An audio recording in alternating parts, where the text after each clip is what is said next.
सोमवार रात करीब 11 बजे घना अंधेरा, सुनसान सड़क और एक दिल दहला देने वाला हादसा।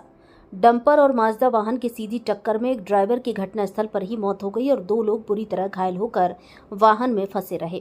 हजारों गाड़ियां गुजरी पर मदद को कोई नहीं रुका। किसी ने कैमरा ऑन किया, किसी ने रफ्तार बढ़ा दी, पर इंसानियत फिर से शर्मिंदा हो गई। और तब आए संटू दादा, उम्मीद की तरह, रोशनी की तरह। दीपक राठौर बताते हैं, जैसे ही समाजसेवी दिग्विजय सिंह तोमर उर्फ संटू दादा को घटना की जानकारी मिली, वे बिना समय गवाए मौके पर पहुंचे, अपनी गाड़ी रोकी, ग्रामीणों को जोड़ा और जख्मियों को वाहन से निकाला। उन्हें तुरंत पुनासा अस्पताल पहुंचाया और परिजनों को सूचना देकर भरोसा दिलाया, अब ये हमारी जिम्मेदारी है।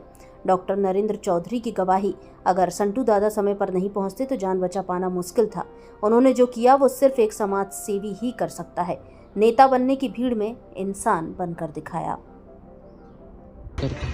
कल रात को मेरे ग्राम में नदी पार से फ़ोन आया कि भैया एक बहुत बड़ा एक्सीडेंट हो गया है, माजदा और डंपर आपस में टकरा गए हैं। मैं तुरंत 10:30 पौने 11 बजे की बात है, मैं तुरंत उठ के गए यहाँ से। मेरी गाड़ी ले गया 108 जो स्कॉर्पियो है, और वहाँ जाकर देखा तो एक ड्राइवर डंपर के अंदर फंसा था और स्वराज माजदा आइशर एक तरफ पड़ी थी, जिसमें भी 2 लोग थे, दोनों भाई थे। एक गाड़ी चलाने वाला, एक उसका कंडक्टर था, और डंपर का ड्राइवर बुरी तरह फंसा था। पूरे ग्रामीणों की मदद से, पूरे नदी पार के जितने भी हमारे लोग थे वहाँ पे, उन्होंने मदद करी और रस्सा बांध के स्टीयरिंग को बांधा और फंसे हुए उस ड्राइवर को निकाला।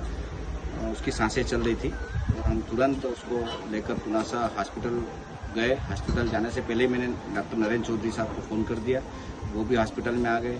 सिंधो साहब भी उपस्थित थे और डॉक्टर नरेंद्र चौधरी साहब ने उसका इलाज चालू करा, पर उसको बहुत ज़्यादा चोट थी और उसकी वहाँ पे मृत्यु हो गई। और 2 जो थे वो गंभीर घायल थे, उन्हें इलाज करके खंडवा रेफर कर दिया। इस रोड पे एक्सीडेंट बहुत होते हैं, तो आप सभी से निवेदन है, जितने डंपर है, वाहन वाले हैं, कि वाहन धीरे से चलाएं और मोटरसाइकिल पर हेलमेट पहन के चलें। हम सेवा करते हैं और सेवा करते रहेंगे, पर हमें जब दुख होता है जब कोई बिना हेलमेट के गिरता है और उसकी मृत्यु हो जाती है। आप सबसे निवेदन है कि आप हेलमेट पहन के गाड़ी चलाएं। अभी तक हम हजारों लोगों को उठा चुके हैं इस रोड पे, और मेरे साथ मेरे ग्राम